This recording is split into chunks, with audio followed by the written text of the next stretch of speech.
নিউমোনো আল্ট্রাস্কোপিক সিলিকোভলকানোকনিওসিস। যদি বলি যে এটা কি বলছি, এটা জাস্ট একটা ওয়ার্ড বলছি, খুব ভালো মতোই বুঝস সেটা হইতেছে এই ওয়ার্ডটা অবশ্যই ইংলিশের একটা ওয়ার্ড।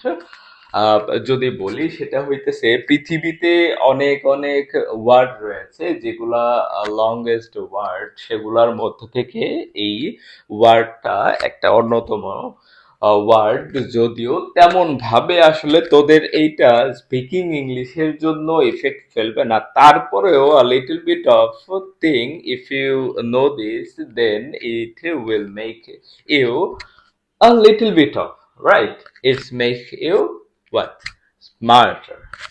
আর কিছুই না, বুঝতে পারছো? আর কিছুই না। আমি যদি এটার স্পেলিংটা একটু করি, সেটা আহ, আর একটু তোমাদেরকে কানেক্ট করতে সাহায্য করবে। সেটা হইতেছে P N E U M O N O U L T R A C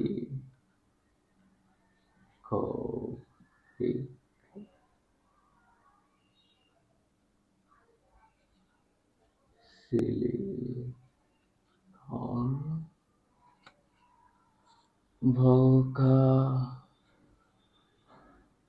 কো নি ও এস এস। এই যে শব্দটা বললাম, এই শব্দটা হইতেছে প্রায় 40টা অক্ষরের নিয়ে হচ্ছে গঠিত। আমি যদি আবার এইটার প্রনাউন্সিয়েশনটা করি, যদিও ভুল হইতে পারে, জাস্ট বাট চেষ্টা করব সঠিকভাবে বলার মতো। সেটা হইতেছে, এইটাকে বলে হইতেছে নিউমোনো আল্ট্রাস্কোপিক সিলিকোভলকানো কনিওসিস। বুঝতে পারছো?